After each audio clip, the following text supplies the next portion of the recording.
Hello, BookTube. Good morning. It is 9 o'clock on a Sunday here in Maine, and it's been a couple of weeks since I posted my last video. Thought I would give you guys a little update on my reading.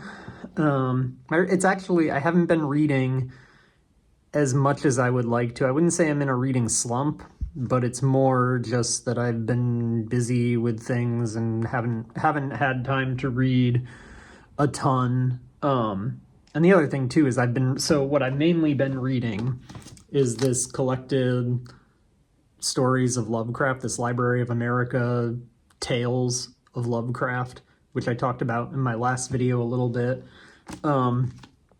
which I'm enjoying. I do like it, but it's difficult for me to, I don't want to read multiple of these stories in one day. So it's kind of, I think just reading this slows down my reading because I'm kind of I don't want to read. I get sick of it, kind of, basically.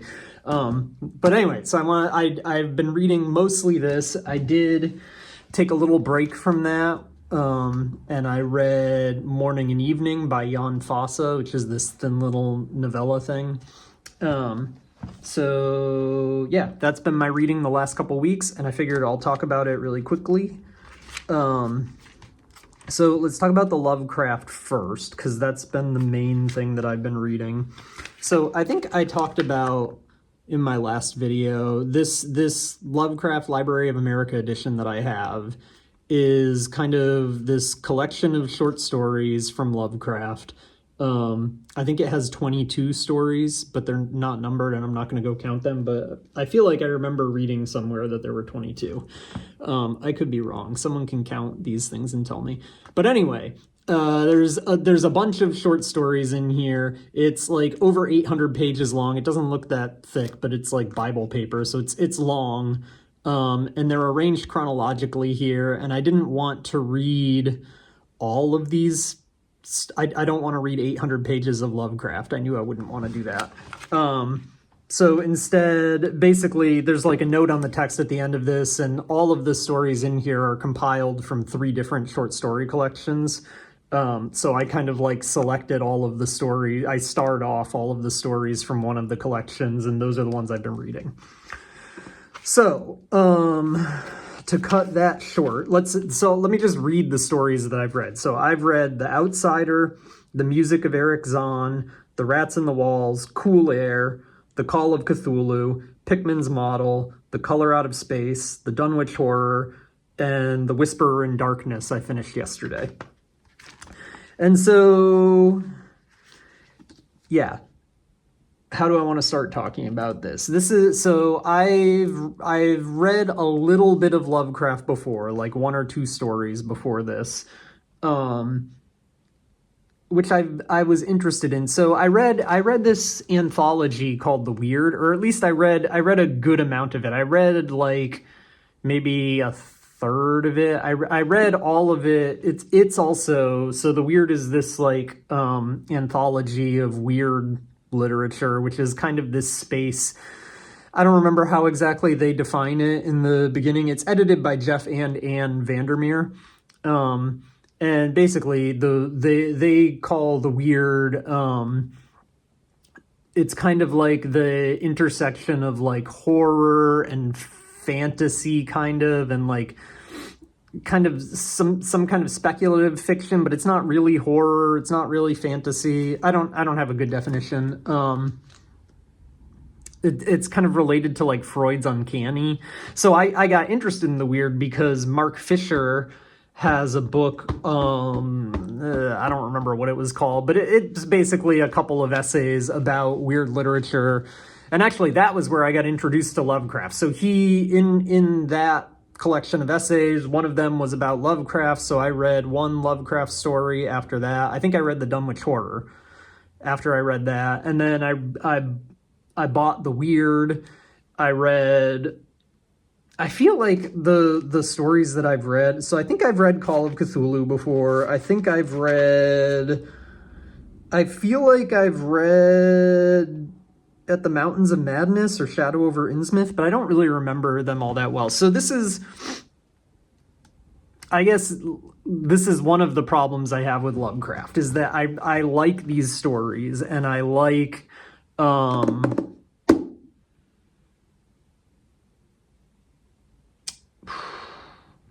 I don't even know how to like describe. I mean, my problem with it is that they kind of all end up being the same.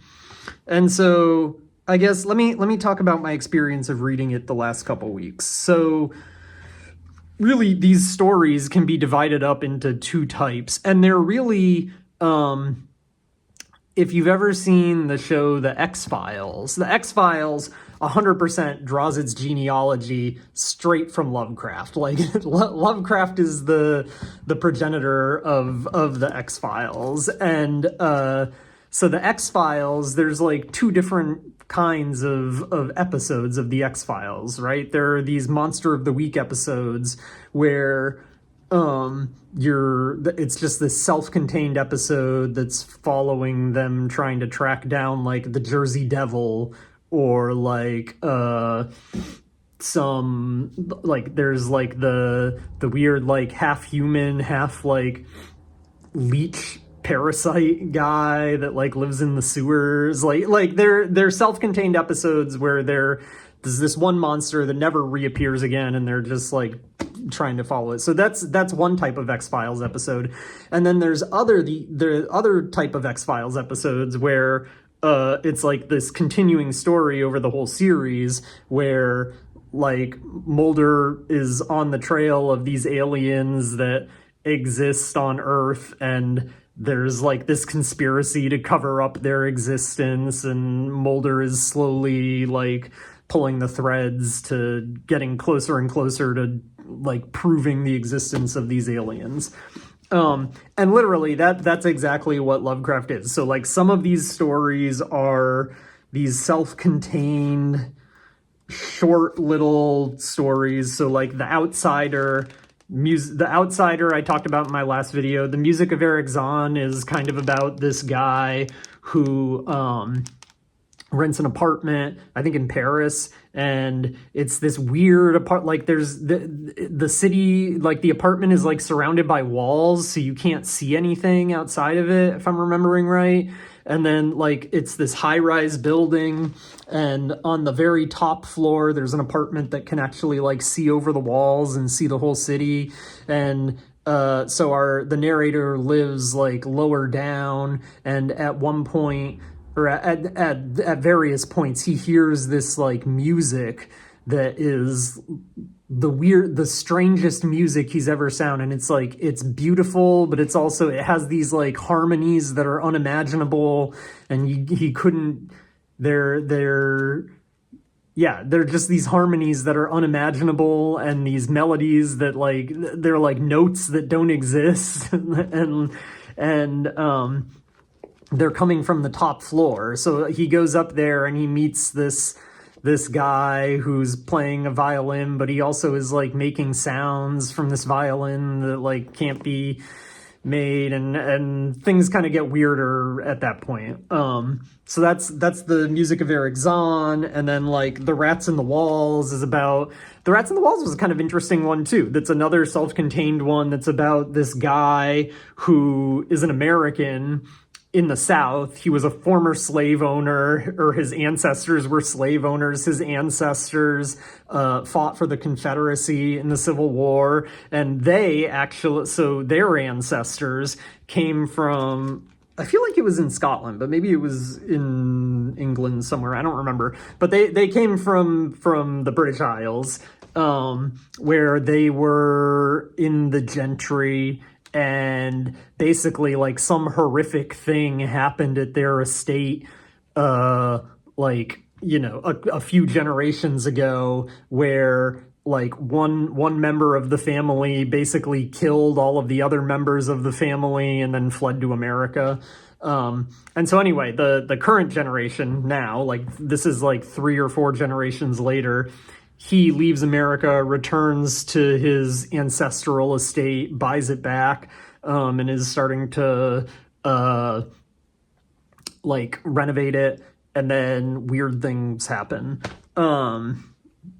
And then Cool Air is another story that's one of these self-contained ones that's about this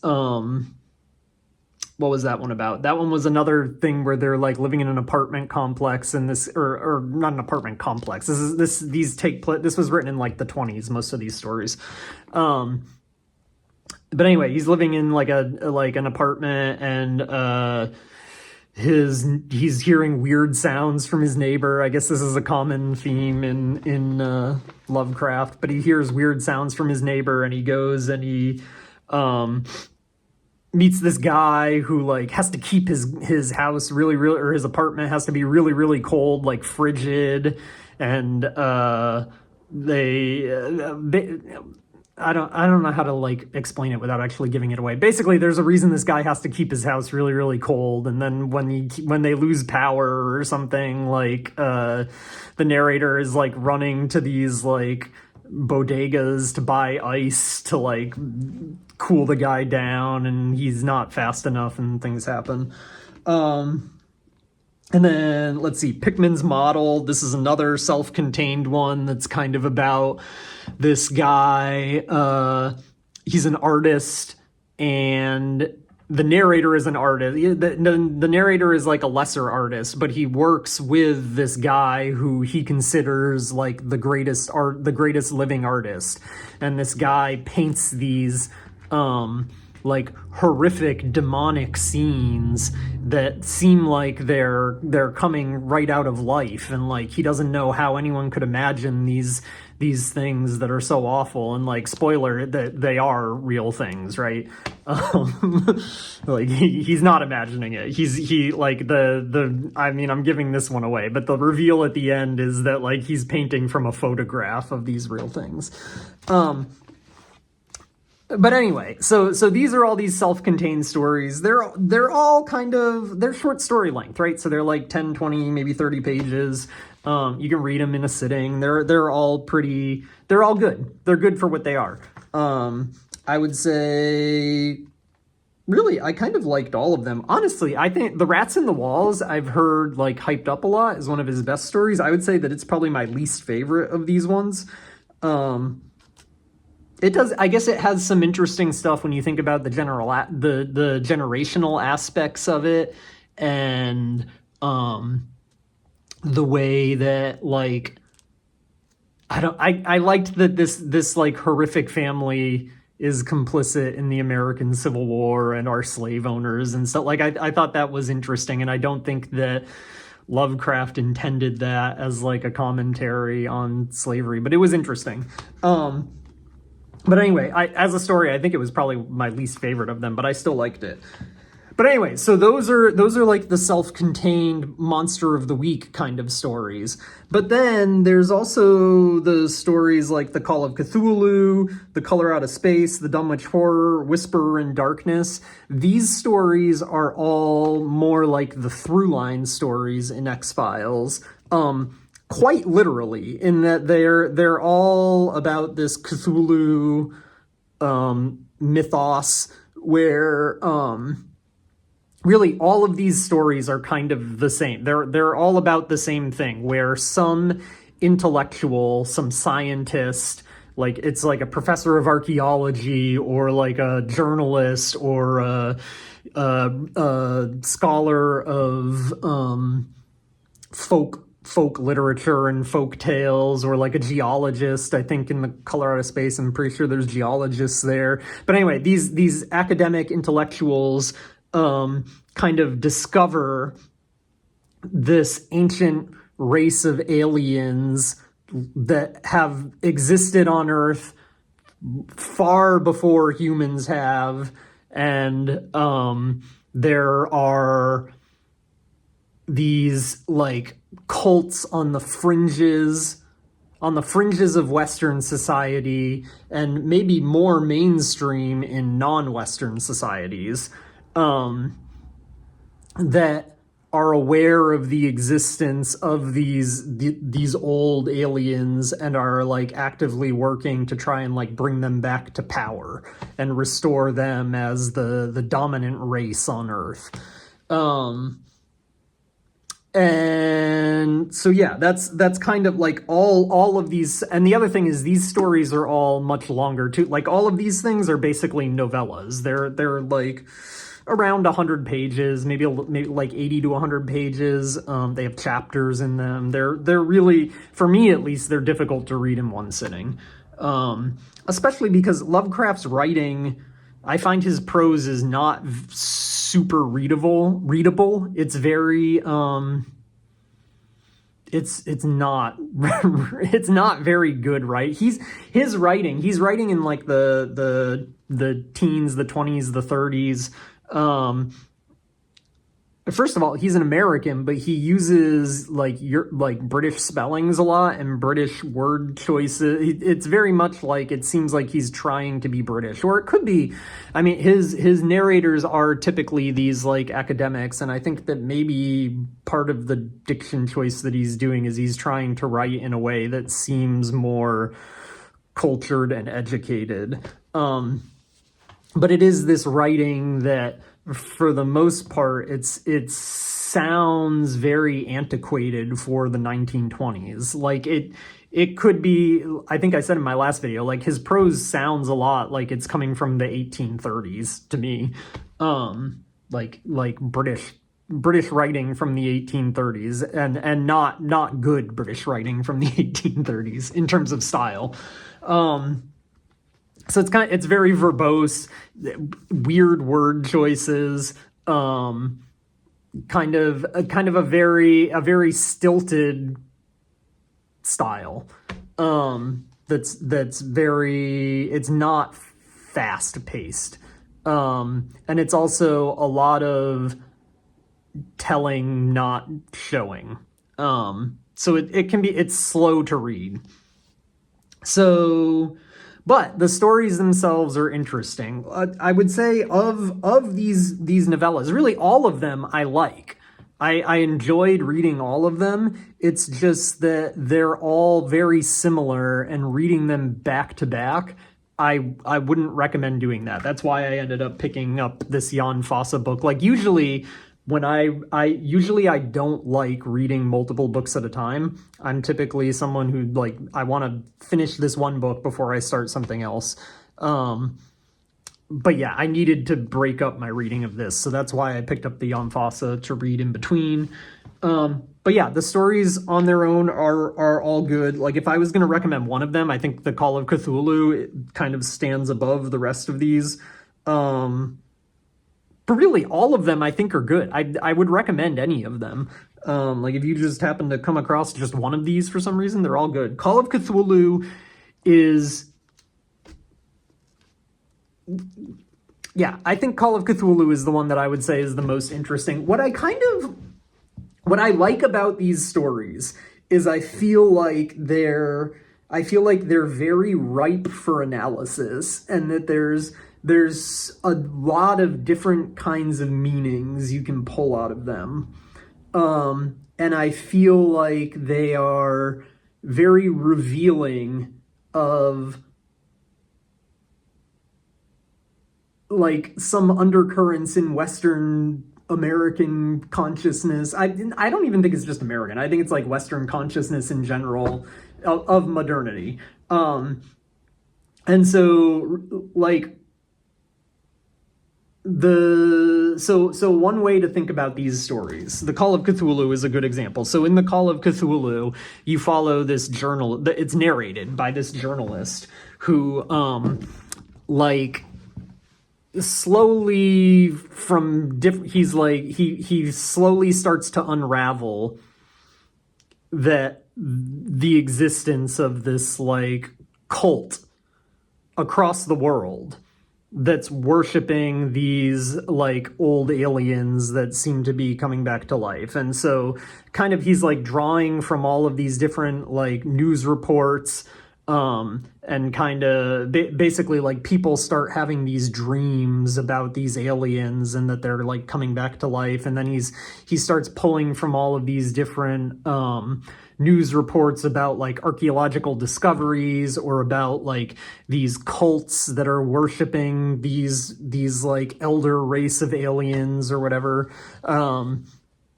But what's really interesting about it, there's two things that I think are really interesting that have a through line to our modern, actually three things I would say that have a through line to our modern political situation in America and like American consciousness in general right now, which are one, so like the underlying fear in these stories is really that there are these things that are like beyond Western imagination that are coming from there, that are exterior to like the Western liberal imagination, that are threatening Western liberal society, that want to destroy Western liberal society, right?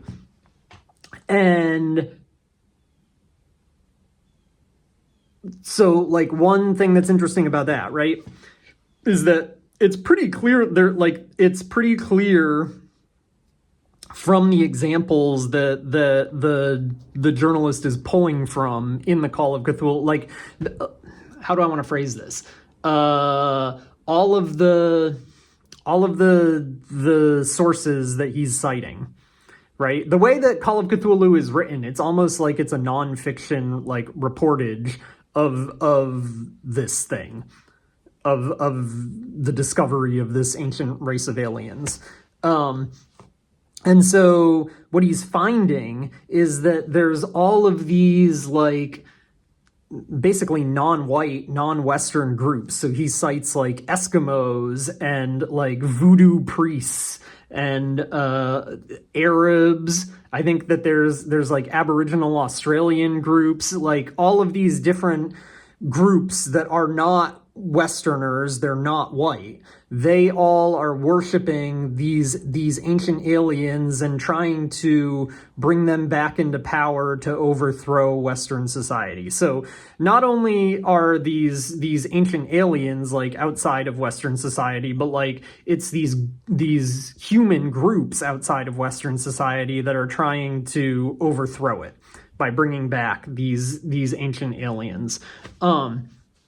Oh, the other thing too is that in all of these stories, there's always this reveal where like the Western, the narrator or some other people around, these upstanding American citizens encounter have an encounter with these beings or with something else from beyond this world. And Lovecraft can't, like, it's undescribable. They look upon this thing that's like so terribly awful and horrific, and it's beyond words. Like, it's undescribable how horrific it is, because it's unimaginable to these people. Like, this is something beyond the Western imagination. They can't even conceive of it. It's something that doesn't exist within the bounds of Western liberal imagination. And so, yeah, I mean, that 100% has a through line to modern American politics. Like, this is the driving fear behind a lot of what's happened in the last 10, 20 years in American politics. And I mean, even longer than that, right? The fear of the outsider, you can, more broadly, you can trace as a driving force along a ton of Western politics, historically. But anyway, that's interesting. The other thing that I find really interesting about it is this, like, the conspiratorial nature of it. That in all of these stories, there are both aliens that have, like, infiltrated the highest reaches of society and are kind of like controlling things from behind the scenes, and also like humans that are complicit in this. And so there's this grand conspiracy that's kind of like covering up and empowering the existence of these ancient aliens. And that, I think, is really interesting. I don't know, and that's another thing, like, this kind of grand narrative conspiratorial thinking is another, like, really big thing behind our current electoral politics. And that, I think, is something I don't think that there's been a time up until pretty recently where, like, conspiracy theories have existed for a long time, but I don't think at the scope that they are now. Seem like there's a large contingent of the American populace that, like, doesn't believe that Joe Biden won the election. Like, there's a huge swath of people who don't believe that, like, our current government is legally elected, and that's, anyway, I find that interesting. I can't think of an example earlier in literature of that kind of grand conspiratorial thinking. I guess the only other example of it I can think of in literature is, like, Thomas Pynchon. And I'm curious, and of course, like, there's been, conspiracy is not a new thing in literature, right? Like, that, like, political conspiracies, that kind of thing happens all the time. That I think is as old as humans have been interacting with each other. There have been that kind of conspiratorial thinking. But I'm talking about this sort of, like, grand narrative conspiracy where there's, like, this hidden cabal of people that control the world. Which really, I think that probably the origins of that are probably anti-Semitism in the 19th century. And I wonder, yeah, I guess I'm interested in other fictional depictions of that. If anyone has recommendations on books about the history of that kind of conspiratorial thinking, I would be interested in hearing those. Anyway, those are my thoughts on Lovecraft. I'm gonna start. I'm taking a little break from it right now because I've read too many of these stories in a row. The other thing I read was Morning and Evening by Jan Fosse. It's this little slim book from Fitzcarraldo. This was really good. So this book is it's really short. It's like 100 pages. It's divided into two sections. The first section is pretty short. It's narrated from the point of view of a father whose wife is in labor. She's giving birth to their second child, a son who he wants to name Johannes after his father. And it's stream of consciousness. He's very worried about his wife and about the new baby. He keeps thinking, like, he's very worried something has happened to his wife, but the midwife won't allow him to go see her because, like, that's, like, men aren't allowed in there. It's only, this is something that women do together. So anyway, it's kind of him sitting in the kitchen drinking a coffee and smoking cigarettes and fretting about his wife while she's giving birth to the kid. And I don't think I mentioned this is set in, like, rural Norway, so, like, he has to, in the very beginning, he has to row out in a rowboat to go, like, pick up the midwife and row her back to his wife to their house to deliver the baby. But anyway, that's the first part of it. It's pretty short. The first part is probably, like, this much of the book, and then the remainder is, like, that much. I just picked two random places, but it's like that. Like, maybe a third of the book is the first part and 2/3 is the last part, or even like a quarter. So anyway, the first part is this child Johannes is born. The second part follows this elderly man Johannes, and it's not clear. It wasn't clear to me, at least, reading it, if this is Johannes the baby that was just born, or Johannes the father of the father, so the grandfather of the baby. Because remember, like, in the first part, he names the baby Johannes after his father. So there's the grandfather and the baby are both named Johannes. And then the second part is following Johannes. He's an elderly man. It's written in this stream of consciousness style still, which the writing in this is fantastic. It's stream of consciousness. It's a great example of stream of consciousness. Like if you want to learn what stream of consciousness writing looks like, this is a great example. It's kind of very minimal punctuation. There are sentences that'll go on for a couple of pages. It's very repetitive, which is, so to me, like the writing in here very much, I think it captures like my inner monologue, like it captures my experience of having an inner monologue very well. It's very cyclical in that he kind of like, there are thoughts that keep recurring, right? And they're verbalized in the same way. So like little sentences will repeat themselves, or little phrases repeat themselves pretty often. And anyway, I mean, that's a theme of the book, is these cycles, right? So the book is called Morning and Evening. It's about the birth of a child and the death of an old man. And it's kind of about this generational cycle too. So like how I was saying, I didn't know when I was starting the second part, or even for most of the second part, I don't think I really knew whether Johannes was the child and the grandfather, and that's kind of the point, right? Because it's this generational cycle. So yeah, this book is kind of, it's about it's about human life, right? It's about the cycle of generations, how some things stay the same, some things are different. It's about how we find meaning out of life, how life goes on, how life ends. It's a beautiful little book, really. I would highly recommend it. It'll take you, you could finish it in, I think I read it in 2 or 3 sittings.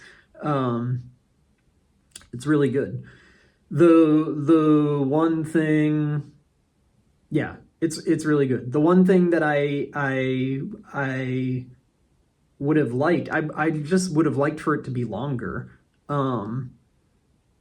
It feels like it ended too soon, and I would have liked to spend more time with Johannes, to get to know him a little bit better. But I also kind of think that fits with the theme of the book, right? Like you can't get to know people entirely, and life is brief, and life ends, and you can't know things beyond that. Even when life is happening, you can never really know another person completely. So anyway, I recommend it. It's a good book. I've never read anything else by Jan Fosse. I'm interested in reading more. Yeah. Morning and Evening, Jan Fosse. I would recommend this. I'd recommend it more than Lovecraft. But they're completely different things. Lovecraft is great too, in his own way. I've started reading Skeletons in the Closet by Jean-Patrick Monchet. I've started reading it this morning, but I've already read a pretty good amount of it, because this is really fast paced. This is a French noir detective novel from the 70s. I don't really have much else to say about it at this point, because I just started it, but it's really fast paced, really compellingly readable. Yeah. Anyway, I'm sure I will give you an update on that probably in like 2 weeks, because I don't think I'm going to make these videos weekly. But yeah, man, I was trying to make this go faster than 30 minutes, but I just can't seem to do it. So yeah, sorry I'm so long-winded. Hope it's not too rambly. Hope you guys are enjoying your autumn, and yeah, leave me a comment below. Let me know what you're reading. I've got a little book haul that I want to share too, because it was my birthday last week, so I have a lot of books, and I'm going to do that in another video, because this has been going on for 34 minutes. So yeah, thank you guys. Talk to you later.